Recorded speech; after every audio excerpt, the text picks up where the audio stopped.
Olá, gente. Deixa eu só conferir, tá online aqui. Estamos aqui novamente depois de muito tempo. Só essa semana é que eu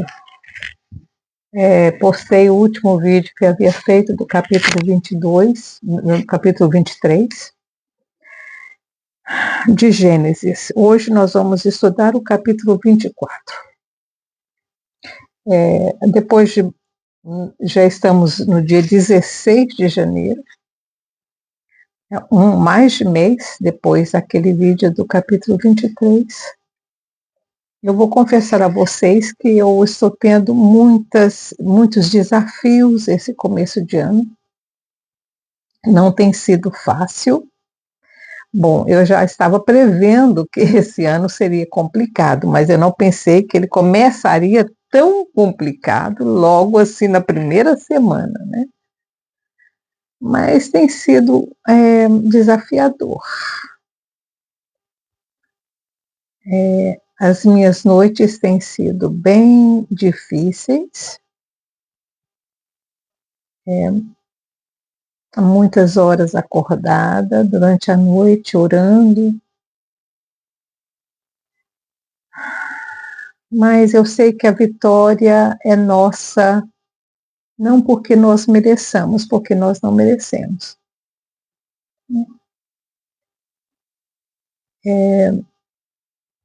Eu tenho ouvido muitos salmos essa semana. Quanto mais eu ouço salmos e canto também os salmos, eu percebo que os nossos desafios, as nossas labutas, vêm de muito longe, desde o começo da nossa história, da nossa civilização. Todos os homens passam por esses momentos difíceis, todos.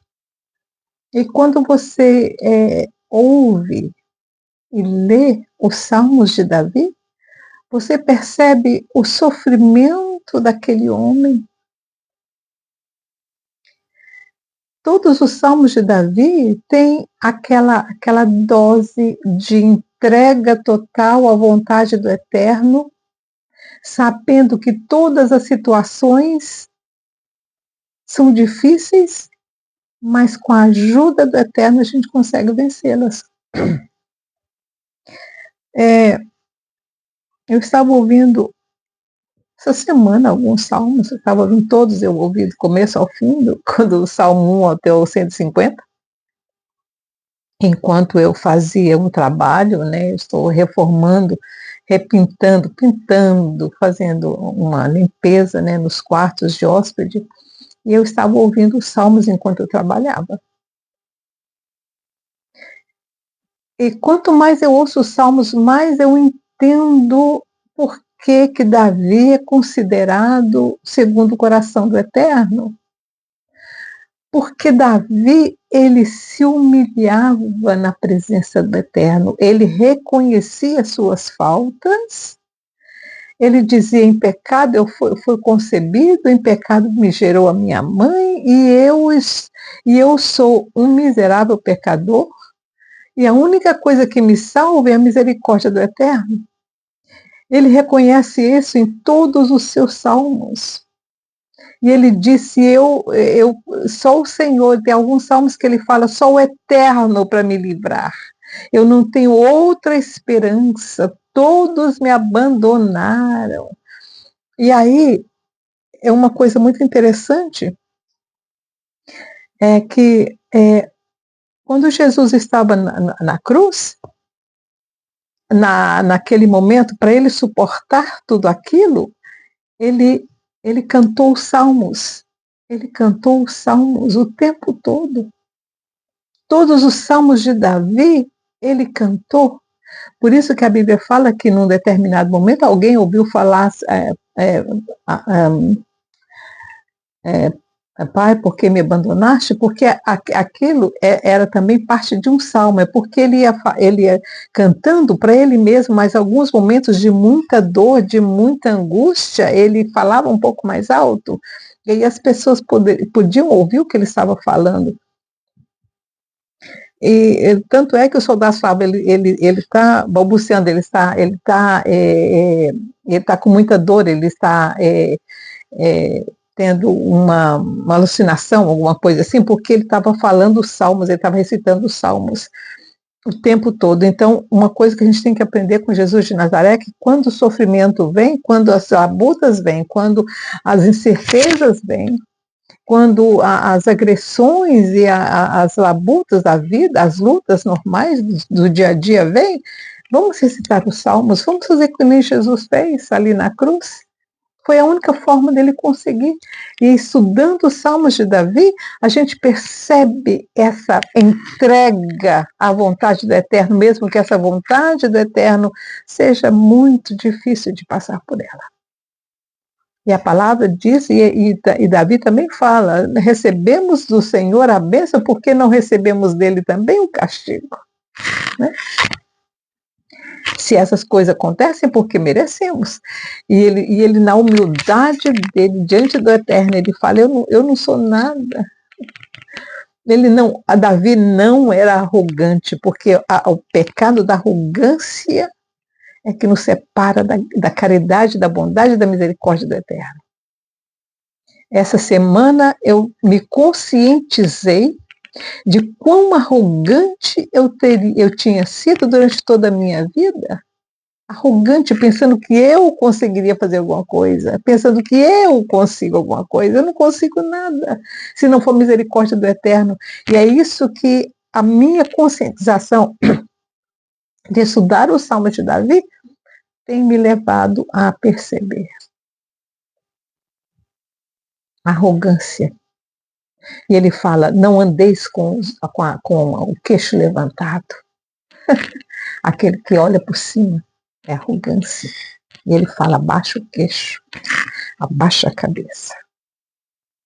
Se submeta à vontade do Eterno, mesmo que essa vontade seja difícil de viver, como foi para Jesus de Nazaré naquela cruz. Mas durante todo o tempo de crucificação, a única coisa que saiu da boca dele foi bênção. Foi pensar no outro. Ele pensou em Maria, ele pensou em João, ele pensou nos discípulos, ele não pensou nele mesmo. Ele só pensou em nós. Tanto é que ele diz, não imputeis esse pecado a eles, meu Pai. E mesmo assim, Israel sofreu as consequências. Né? Já pensou se ele não tivesse orado? Pois é. Então vamos lá. A vida de Abraão é uma coisa assim, dessas minhas noites de insônia, eu já pensei, já falei com o Eterno, falei, Eterno, eu não quero ser que nem Abraão fez com Agar, não, porque Abraão com Agar ele foi muito cruel. Ele precisava se converter nesse sentido. Ele realmente foi muito cruel com Agar e com o filho, né? Despachar eles para aquele deserto só com um copo de água. Mas, anyway, Abraão era Abraão, o pai da fé. A ele também foi imputado porque ele não era arrogante. Ele cometeu alguns erros, muitos, aliás, mas ele não era arrogante, ele se submetia à vontade do Eterno e ele obedecia. Tá? Agora, o que dependia dele, tomar das atitudes dele pessoal, aí ele falhava. Né? Mas quando o Senhor falava com ele, ele fazia. Talvez se o Eterno tivesse dito, despacha ela e manda ela num burrinho e põe água suficiente para 3, 4, 5 dias, talvez ele tivesse obedecido.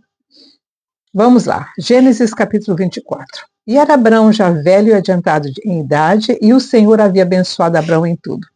Quer dizer, esse capítulo aqui já é bem depois da morte de Sara, bem depois. Talvez Abraão já tivesse casado com a tal da menina, da outra, que devia ser novinha. Para ter o tanto de filho que ela teve, ela devia ser nova. né? E como ele já, aqui a palavra já de Gênesis 24 fala que era Abraão já velho e adiantado em idade, então ele já deveria ter casado com aquela outra mulher, né, com Quetura, e já deveria ter tido todo aquele mundo de filho. E o Senhor havia abençoado Abraão em tudo. E disse Abraão ao seu servo, o mais velho da casa, que tinha o governo sobre tudo o que possuía. Ele tinha um administrador. Põe agora a tua mão debaixo da minha coxa. Gente, era um costume, tá? Para que ele pudesse jurar, né? Para que eu te faça jurar pelo Senhor Deus dos céus e Deus da terra, que não tomarás para meu filho mulher das filhas dos cananeus, no meio dos quais eu habito, mas que irás à minha terra, à minha parentela, e dali tomarás mulher para o meu filho Isaque. Então Abraão estava dizendo para o servo dele, vai para a terra do meu pai, vai para Ur, né, e toma de lá uma esposa para o meu filho. E disse-lhe o servo, porque o Ismael já tinha casado com egípcia, já tinha casado com outras mulheres da terra, já tinha tido filho, né? E disse o servo, se porventura não quiser seguir minha mulher a essa terra, farei, pois, tomar o teu filho à terra da onde saíste? E Abraão lhe disse, guarda-te que não faças lá tomar o meu filho, lá tornar o meu filho. Quer dizer, o servo estava numa situação difícil, né, gente? Ele ia para uma terra que ele não conhecia, que ele não sabia, né? Nem sabia se lá tinha uma mulher já disponível para casar. Bem que ele já sabia que, por certo, tinha, né? Devia ter informação, mas era um tiro no escuro, né, gente? E Abraão lhe disse, guarda-te que não faças lá tornar o meu filho. Abraão não queria que o filho dele voltasse para Ur, né? O Senhor Deus dos céus que me tomou da casa de meu pai, da terra da minha parentela, e que me falou, e que me jurou, dizendo, a tua descendência farei esta terra, ele enviará o seu anjo diante da sua face, para que tomes mulher de lá para o meu filho. Eu não disse para vocês que que Abraão, com todos os defeitos de Abraão, a confiança dele no eterno era 100.000%. Ele sabia que lá naquela terra, na terra que ele nasceu, que Deus tirou ele de lá, de Ur dos Caldeus, haveria lá uma menina esperando pelo seu filho. Por isso que ele é chamado o pai da fé. Por todos esses pequeninos passos que ele confiava 100% no eterno. Olha o que ele diz. O Senhor Deus dos céus, que me tomou da casa de meu pai, da terra da minha parentela, que me falou e que me jurou, dizendo, a tua descendência darei esta terra, a terra onde ele estava, que era Hebrom, e ele enviará o seu anjo diante da tua face, servo, para que tomes mulher de lá para o meu filho. Se a mulher, porém, não quiser seguir-te, serás livre desse meu juramento, somente não faças lá tornar o meu filho. Ainda deu uma chance ainda para o eterno. Se não tiver, né, então o servo está livre. Então pôs o servo a sua mão debaixo da coxa de Abraão, seu senhor, e jurou-lhe sobre este negócio. E o servo tomou 10 camelos dos camelos do seu senhor. Tá vendo, gente? Para o servo ele deu camelo. Por que ele não deu para Agar? Erro de Abraão. Não vamos errar onde Abraão errou. Alguns erros cometeu Abraão, que nós já vemos. A lição que Abraão nos deixa aqui é, não erre onde eu errei. Acerte onde eu acertei. O acerto maior de Abraão foi a confiança irrestrita na vontade e no agir do Eterno, de Hashem. E o servo tomou 10 camelos dos camelos do seu senhor e partiu, pois que todos os bens de seu senhor estavam em sua mão. E levantou-se e partiu para a Mesopotâmia, para a cidade de Naor, e fez ajoelhar os camelos fora da cidade. Quer dizer, ele já chegou, já fez essa viagem que deve ter durado assim um mês, né? E chegou lá em Naor, que era o irmão de Abraão. E fez ajoelhar os camelos fora da cidade, junto a um poço de água pela tarde, ao tempo que as moças saíam a tirar água. E disse: ó Senhor, Deus de meu senhor Abraão, dá-me hoje bom encontro e faze beneficência ao meu senhor Abraão. Ele não pediu por ele usou o nome de Abraão. Hoje nós usamos o nome de Jesus de Nazaré, né? Eis que eu estou em pé junto à fonte de água, e as filhas dos homens dessa cidade saem para tirar água. Seja, pois, que a donzela que eu disser, abaixa agora o teu cântaro para que eu beba, e ela disser, bebe, e também darei de beber aos teus camelos, esta seja quem designaste ao meu servo Isaque, e que eu conheça nisso que usaste benevolência com meu senhor. Era uma outra tradição, né, gente, que existia naquela época, porque já pensou se as mulheres casadas não saíam para tirar água? Porque se a pessoa, se a mulher que fosse fizesse fosse casada, ia ser um problema, né? Então, por certas mulheres casadas não saíam, né? Só as donzelas, como ele diz aqui, ó.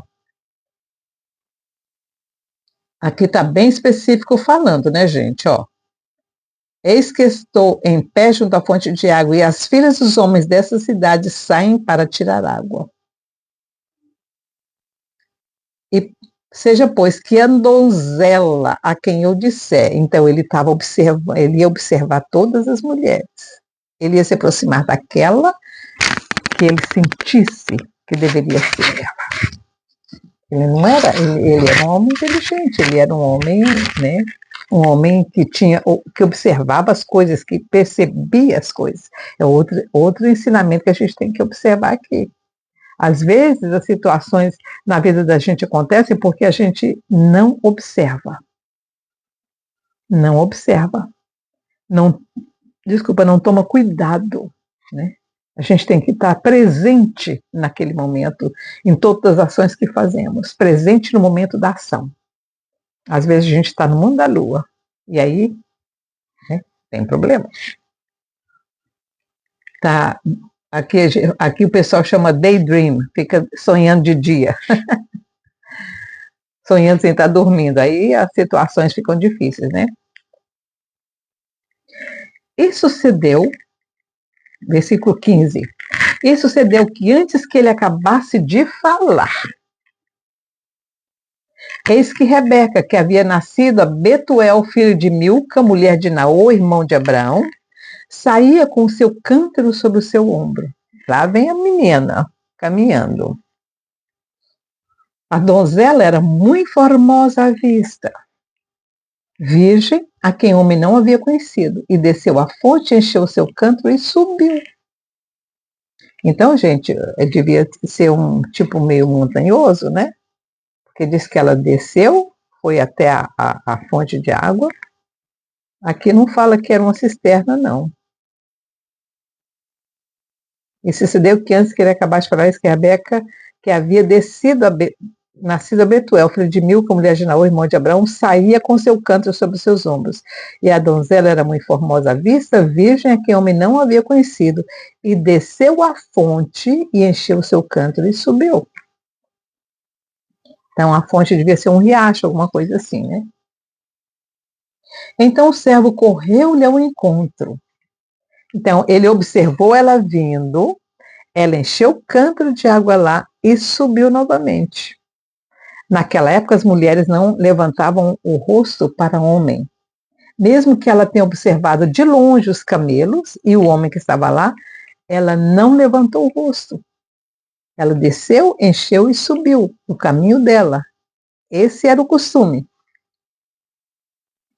E ela disse, bebe, meu senhor. Então o servo correu-lhe ao encontro e disse, peço-te, deixa-me beber um pouco da água de teu cântaro.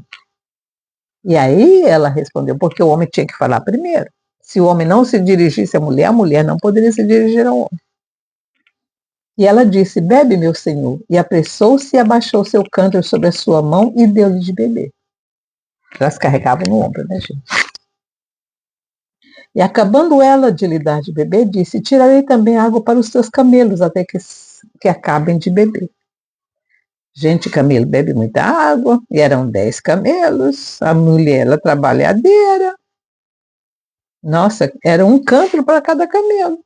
Ela deve ter descido lá 10 vezes, gente.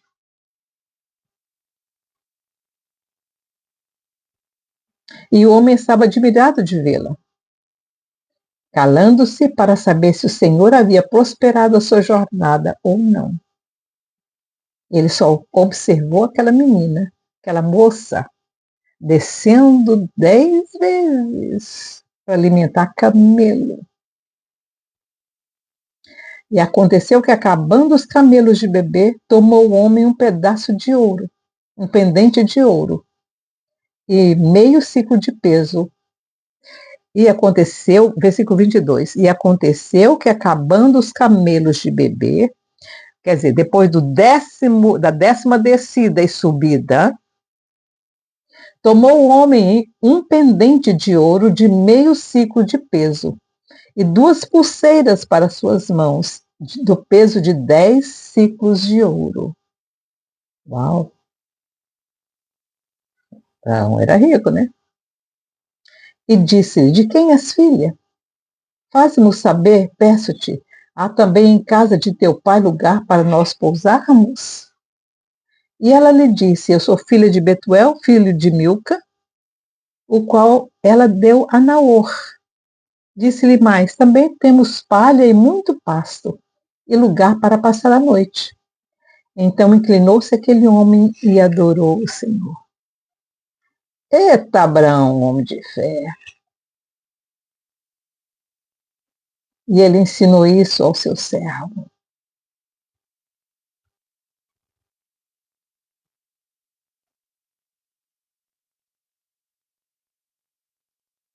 E disse, bendito seja o Senhor Deus de meu senhor Abraão, que não retirou a sua benevolência e a sua verdade do meu senhor.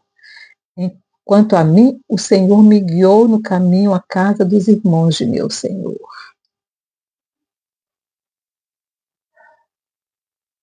É muito bonito, né, gente? E a donzela correu e fez saber essas coisas na casa de sua mãe. E Rebeca tinha o irmão cujo nome era Labão. Nós vamos encontrar Labão muito tempo depois, gente. O qual correu ao encontro daquele homem até a fonte. Então, o Naor não veio, mas o Labão, o irmão da Rebeca, correu para encontrar, né, o tio, o representante do tio, né?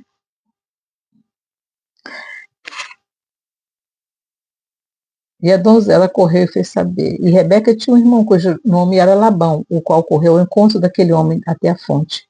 E aconteceu que, quando ele viu o pendente e as pulseiras sobre as mãos da sua irmã, e quando ouviu as palavras de sua irmã Rebeca, que dizia assim, me falou aquele homem, foi ter com o homem que estava em pé junto aos camelos à fonte. Ele não saiu da fonte, ele ficou lá esperando.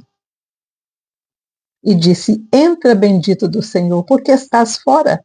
Pois eu já preparei a casa e lugar para os camelos. Gente, Labão, vocês estão vendo como é que ele era. Quando ele viu o ouro, quando ele viu os pendentes e as pulseiras, o olho dele cresceu. Nós vamos encontrar Labão depois e vocês vão ver como é que ele era. Ele era assim. Ele gostava muito de dinheiro, ele gostava de fortuna, ele gostava de riqueza. É. Quando ele viu o ouro, o olho dele cresceu e saiu correndo e foi encontrar o homem. Então veio aquele homem à casa, e desataram os camelos, e deram-lhe palha e pasto aos camelos, e água para lavar os pés dele, e os pés dos homens que estavam com ele. Então ele não estava sozinho. Ele tinha homens que foram com ele, porque naquela época, gente, era muito complicado. Tinha muito assalto nos caminhos, né? Eles assaltavam as caravanas.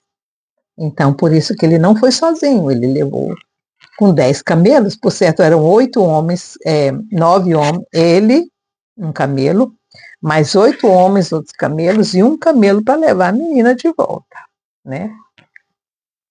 Então, eles eram 9 pessoas. Depois, versículo 33. Depois puseram comida diante dele, e ele, porém, disse: Não comerei até que tenha dito as minhas palavras. E ele disse: Fala. Labão disse: Fala. Então disse: Eu sou servo de Abraão. E o Senhor abençoou muito meu senhor, de maneira que foi engrandecido e deu-lhe ovelhas e vacas e prata e ouro, servos e servas, camelos e jumentos. E Sara, a mulher do meu senhor, deu à luz um filho ao meu senhor depois da sua velhice, e ele deu-lhe tudo quanto tem. E o meu senhor me fez jurar, dizendo: Não tomarás mulher para o meu filho das filhas dos cananeus, em cuja terra habito. Irás, porém, à casa do meu pai, à minha família, e tomarás mulher para o meu filho. E então disse eu ao meu senhor: Porventura não me seguirá a mulher? E ele me disse: O Senhor, em cuja presença tenho andado, enviará o seu anjo contigo e prosperará o teu caminho, para que tomes mulher para o meu filho, da minha família e da casa do meu pai. Então serás livre do meu juramento quando fores à minha família, e se não te derem, livre serás do meu juramento. E hoje cheguei à fonte e disse: Ó Senhor Deus, meu Senhor Abraão, se tu agora prosperas o meu caminho no qual eu ando, eis que estou junto à fonte de água, seja, pois, que a donzela que sair para tirar a água, e a qual eu disser: Peço-te, dá-me um pouco de água do teu cântaro, e ela me disser: Bebe tu, e também tirarei água para os seus cabelos, essa seja a mulher que o Senhor designou ao filho do meu Senhor.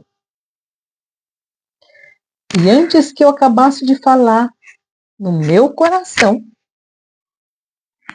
eis que Rebeca saía com o seu cântaro sobre o seu ombro. Desceu à fonte, tirou água, e eu lhe disse: Peço-te, dá-me de beber. E ela se apressou e abaixou o seu cântaro de sobre si e disse: Bebe, também darei de beber aos seus camelos. E bebi, e ela deu também de beber aos camelos.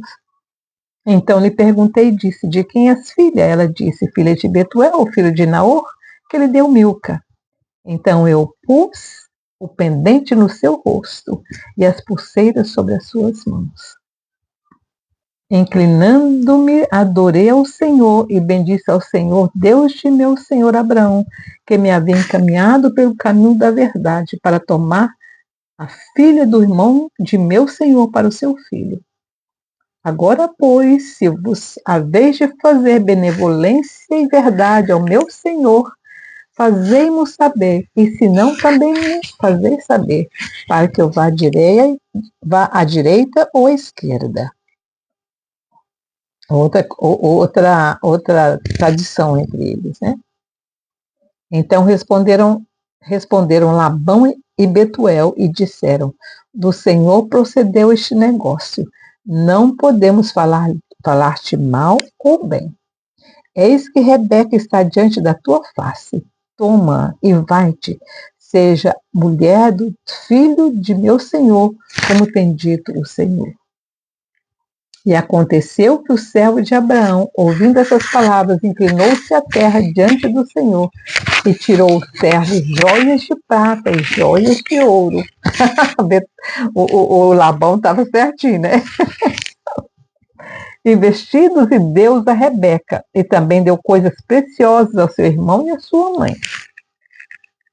Então comeram e beberam, ele e os homens que com ele estavam, e passaram a noite. E levantaram-se pela manhã e disse: Deixai-me ir ao meu senhor. E então disseram seu irmão e sua mãe: Fica a donzela conosco alguns dias, ou pelo menos 10 dias, depois irá. Ele, porém, lhe disse: Não me detenhais, pois o Senhor tem prosperado o meu caminho. Deixai-me partir para que eu volte ao meu senhor. E disseram: chamemos a donzela e perguntamos-lhe. E chamaram a Rebeca e disseram-lhe: irás tu com este homem? Ela respondeu: irei. Ela viu que foi o Senhor quem fez tudo. Então responderam a Rebeca, a sua irmã. Então despediram a Rebeca, sua irmã, e a sua ama, e o servo de Abraão e seus homens. E abençoaram a Rebeca e disseram-lhe: ó nossa irmã, se tu a mãe de milhares, e que a tua descendência possua a porta de seus aborrecedores. E Rebeca se levantou com as suas moças e subiram sobre os camelos e seguiram o homem e tomou aquele servo a Rebeca e partiu. Os camelos tiveram muito trabalho então, hein?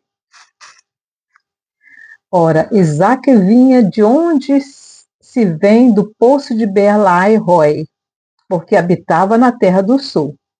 Então Isaque já não estava mais com o pai. Ele, por certo, ficou aquele problema familiar, né? Quando o pai se casa de novo.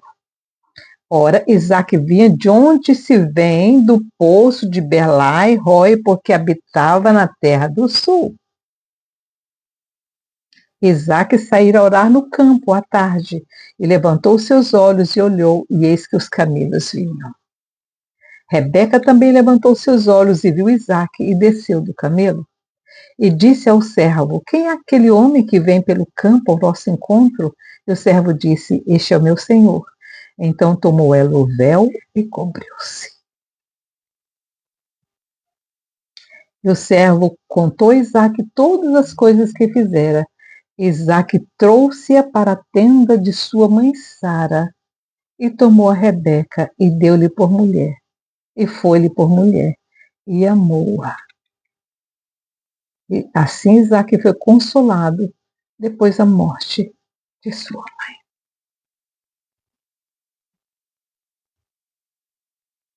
Nós percebemos aqui alguns problemas familiares, né?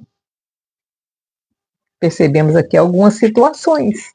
Aquilo é exatamente que eu falei antes da gente ler. Tem momentos na vida da gente que a gente passa por momentos difíceis. A gente passa por momentos difíceis. Isaque também tinha passado pelo seu momento da noite escura. Ele havia perdido a mãe, que ele era como um bebê, né? Tratado como um bebê. Era o único filho que ela tinha, então ela tratava ele como um bebê. E, por certo, ele era muito apegado à mãe. Ele mamou por muito tempo. A mãe dele morreu, o pai se casa de novo, tem outros filhos, e, por certo, ele ficou triste, magoado. E aí, quando Rebeca chega, para ele foi como um sol que nasceu no céu da vida de Isaque. E aqui fala: Isaque trouxe para a tenda de sua mãe Sara. Olha como é que ele estava magoado. Ele não levou para a tenda dele, ele levou para a tenda da mãe dele. Ele também estava dizendo: mãe, me abençoa. Mãe, você está aqui, me abençoa. Ele não levou para a tenda dele, gente. Ele levou para a tenda de Sara. Ele estava com a tenda da mãe dele. Ele não deixou a tenda com o pai. Ele trouxe a tenda para onde ele estava morando.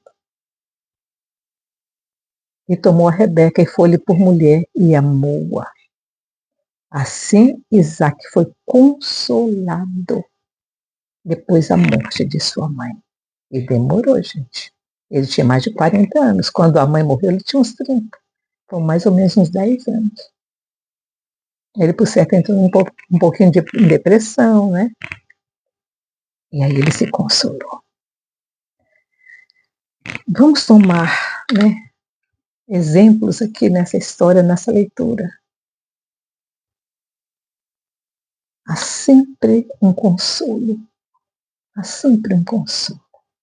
E vamos nos apegar a ele, porque olha aqui, o que ele estava fazendo? Ele foi andar no deserto para orar. Outra lição que nós devemos. Ele foi sozinho para o deserto, não tinha ninguém, só o barulho do vento para orar. O que Jesus disse? Quando você tiver alguma coisa, uma petição, alguma coisa, entra no seu quarto, fecha a sua porta. Isaac tinha era uma outra realidade na época de Isaac. Foi, gente, quase 2000 anos depois de Isaac, que Jesus apareceu. Então, na realidade da época de Jesus já era bem diferente da realidade da época de Isaac. Isaac podia ir para o deserto. Hoje nós não podemos ir para o deserto. Hoje nós temos o nosso quarto para orar. Na mesma época de Jesus também, entra no seu quarto, fecha sua porta e ora. Que o Senhor te abençoe e te guarde, a mim também. Tchau, tchau.